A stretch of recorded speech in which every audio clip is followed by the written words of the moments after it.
کرم کی کیا بات مولا تیرے والسلام على سيد الأنبياء والمرسلين وعلى آله الطاهرين وأصحابه أجمعين أما بعد قال الله تبارك وتعالى في كلامه العظيم أعوذ بالله من الشيطان الرجيم بسم الله الرحمن الرحيم وما أرسلناك إلا رحمة للعالمين صدق الله المولانا العظيم وقال تعالى إن الله وملائكته يصلون على النبي يا أيها الذين آمنوا صلوا عليه وسلموا تسليما اللهم صل على سيدنا شفيعنا نبينا مولانا محمد بارك وسلم صلاة دائمة مقبولة تؤدي بها عنا حقه العظيم پس وہ نور پاک رب العالمی پیدا ہوئے جان عالم قبلہ اہل یقی پیدا ہوئے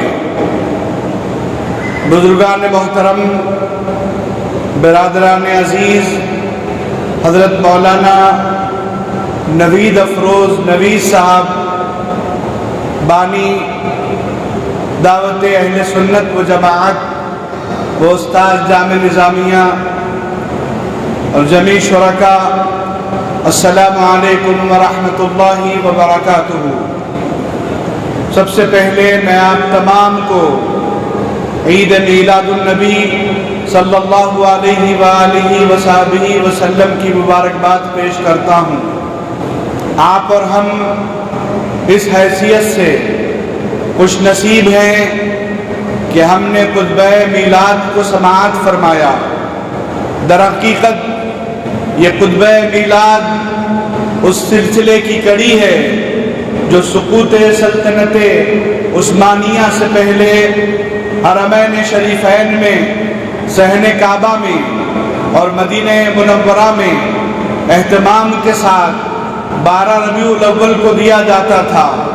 سقوط سلطنت عثمانیہ کے بعد جب یہ سلسلہ روک دیا گیا تو آپ اور ہم اس حقیقت سے واقف ہو گئے کہ شیخ الاسلام بانی جامع نظامیہ امام محمد انوار اللہ فاروقی علیہ الرحمہ نے اللہ ان کی خدمات کو صبح قیامت تک جاری و ساری رکھے۔ انہوں نے اس خطبہ میلاد کا آغاز اسی تاریخی مکہ مسجد میں انجام دیا اور یہ سلسلہ چلتا جا رہا ہے۔ الکرامت فوق الاستقامتی نہیں فرمایا گیا، الاستقامت فوق الکرامتی، کہ استقامت کے ساتھ جو عمل انجام دیا جاتا ہے وہ بارگاہ خداوندی میں بھی کامیاب ہے اور انسانوں کے لیے بھی سعادت کی بات ہے۔ عزیزان گرامی، یہ خطبہ میلاد مبارکہ اس بات کی نوید ہے کہ جب تک خطبے کا یہ سلسلہ جاری رہے گا اللہ تبارک و تعالیٰ کی رحمتیں امت مسلمہ کو حاصل ہوتی رہیں گی۔ اور جس نور مبارکہ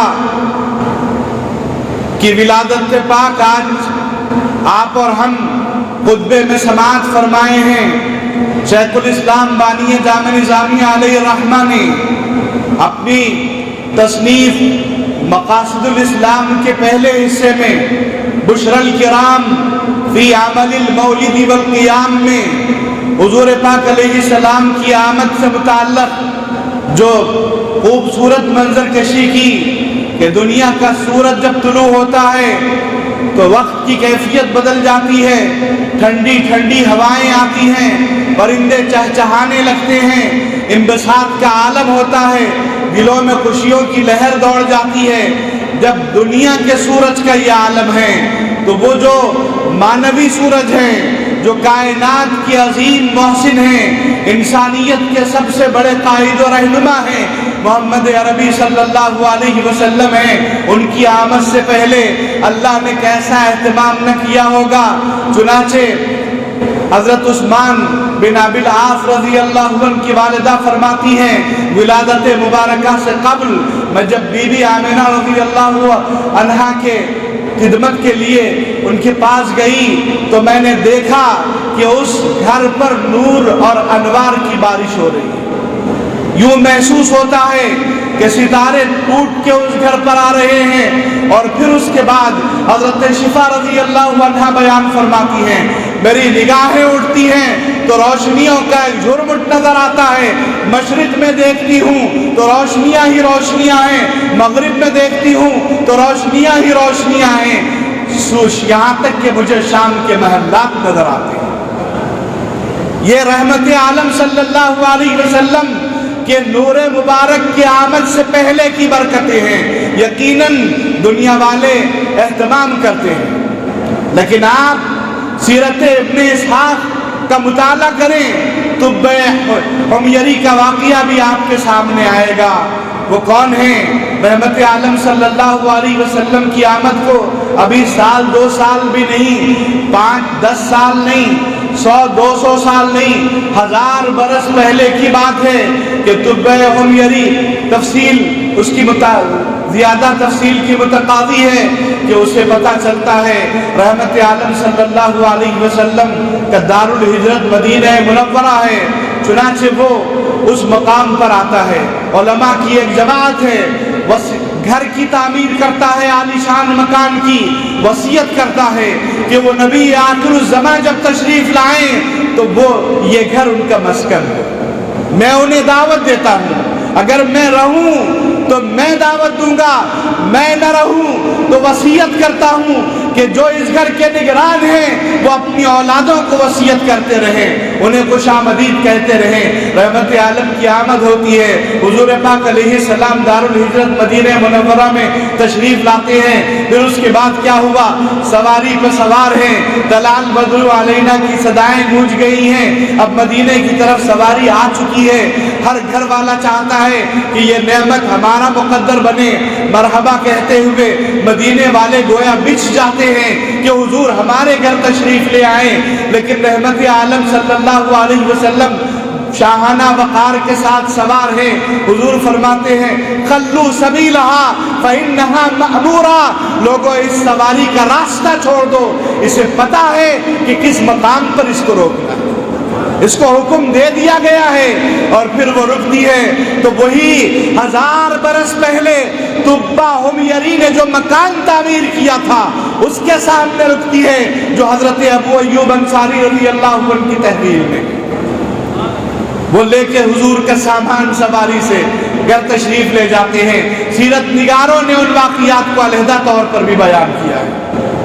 مقصود یہ ہے کون ہے اس شان کا مہمان کائنات میں جس کی بشارت توریت میں ہے، جس کی خوشخبری زبور میں ہے، جس کی آمد کے تذکرے انجیل میں ہیں، آمد سے 1000 برس پہلے، سینکڑوں برس پہلے جس کے تذکرے کیے جا رہے ہیں، جس کے نام نامی کا چرچا ہو رہا ہے، وہ محمد عربی صلی اللہ علیہ وسلم کے علاوہ کوئی اور نہیں۔ وہ نور پاک جب پیشانی آدم میں آتا ہے تو حضرت آدم علیہ السلام کو مسجود ملائکہ بناتا ہے۔ شیخ الاسلام بانی جامع نظامیہ رقم طراز ہیں۔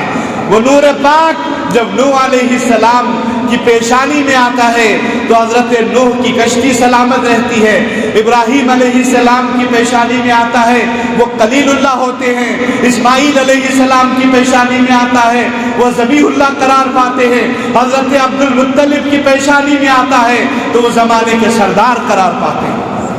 اس نور پاک کی عظمتوں کا یہ عالم ہے کہ وہ جب حضرت عبداللہ کی پیشانی میں آتا ہے تو مکے کا چاند کہلائے جاتے ہیں۔ مکے والے حضرت عبداللہ کے چہرے کو دیکھنا اپنے لیے مسرت اور خوشی کی بات سمجھتے تھے۔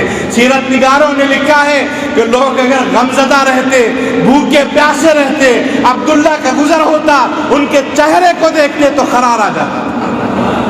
تو یہ نور پاک کی کرامتیں ہیں۔ اور پھر جب رسول پاک علیہ السلام تشریف لائے، کیسے معطل طریقے سے تشریف لائے، کوئی آلائش نہیں ہے، کسی طرح کا کوئی ایسا معاملہ نہیں ہے جو انسان کی فطری کیفیات میں ہوتا ہے شیخ الاسلام بانی جامع نظامیہ علیہ رحمت والرضوان نے اس میں ایک اور بات بھی بیان فرمائی. مختون تشریف لائے میرے آقا صلی اللہ علیہ وسلم، ناف بریدہ تشریف لائے. پریگننسی کا جو سسٹم ہے، پریگننسی جو ڈیولپ ہوتی ہے، آج کی میڈیکل سائنس اس بات پر متفق ہے کہ وہ ماں کا جو خون ہے، جو سلسلہ رک جاتا ہے تو وہ پریگننسی کی غذا بنتا ہے. اس طرح سے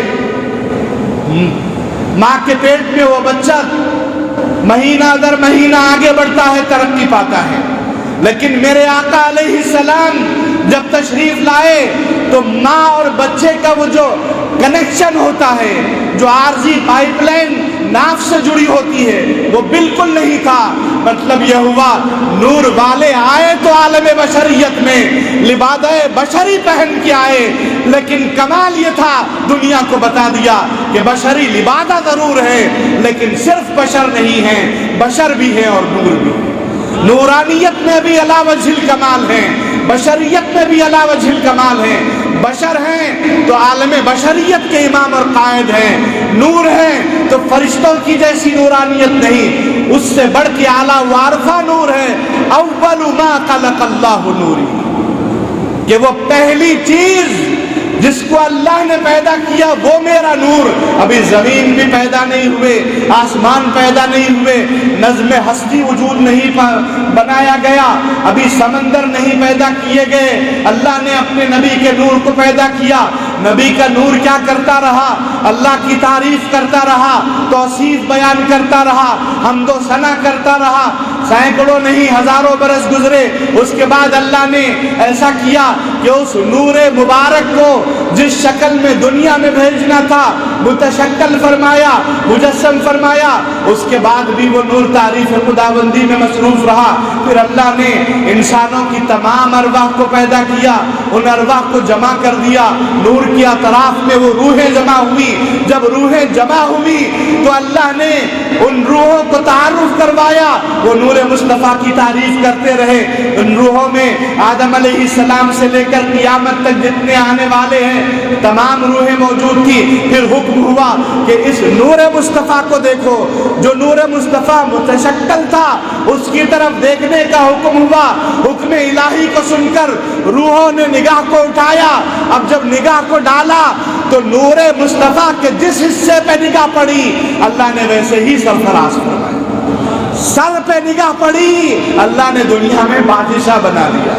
نگاہوں پہ نگاہ پڑی حافظ قرآن بنا دیا. سینے پہ نگاہ پڑی اللہ تبارک و تعالیٰ نے عالم دین بنا دیا. حلق پہ نگاہ پڑی واعظ اور محسن بنا دیا. بازو پہ نگاہ پڑی غازی اور شہید بنایا. غرض اس نور کی نسبت سے سرفرازیاں ہوئی. اور بعض لوگوں نے حکم الہی کو سن کر نور کو دیکھا لیکن بے ادبی سے دیکھا. اللہ کو جلال آیا، میرے نبی کے نور کو بے ادبی سے دیکھتے ہو.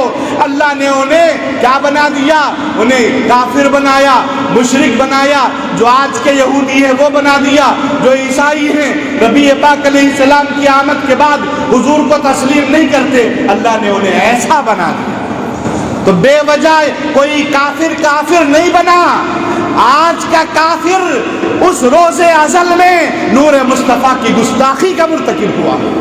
یہ اس وقت کی بات ہے جب اس نے گستاخی کی، اس وقت وہ کافر قرار پایا.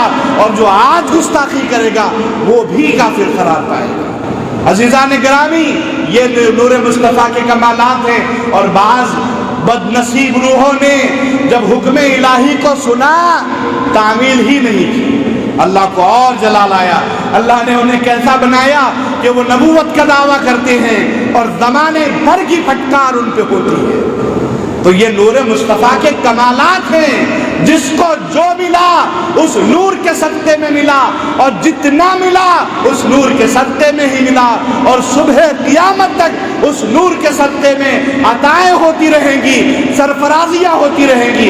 ہماری نسلوں کو بھی جو ملنے والا ہے اس نور کے صدقے میں ملنے والا ہے.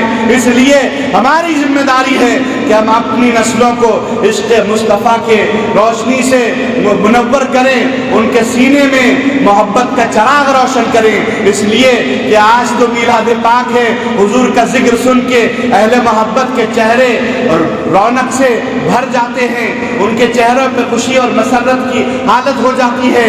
لیکن امام بخاری نے حدیث بیان فرمائی، الارواح جنود محمد، مسلمانوں کی جو روحیں ہیں وہ عشق مصطفیٰ کی قیدی ہیں۔ حضور کا ذکر آیا تو جسم کے اندر ایک عجیب کیفیت پیدا ہو جاتی ہے، ایک وجدانی کیفیت پیدا ہوتی ہے، محبت امڑ آتی ہے، حضور کی یاد آ جاتی ہے اور اہل محبت کے چہرے تمتما اٹھتے ہیں۔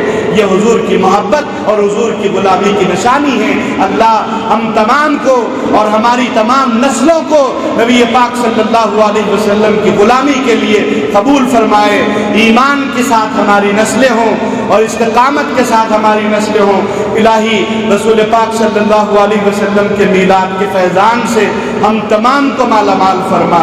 پروردگار حضور پاک علیہ السلام کے صدقے و طفیل میں ہماری نسلوں کو اور ہم تمام کو فضل و کرم سے سرفراز فرما، ہمارے علماء کی حفاظت فرما، ہمارے مشائخ کی حفاظت فرما، ہمارے ائمہ و مؤذنین کی حفاظت فرما، ہمارے تاجروں کی اور ملت اسلامیہ کے ہر مسلمان مرد و خواتین کی حفاظت فرما، سلامتی و حفظ میں پروردگار اپنے کرم کے ساتھ سرفراز فرما۔ وصلی اللہ تعالی علی خیر خلقہ اجمعین بجاہ طٰہٰ و یاسین والحمد للہ رب العالمین۔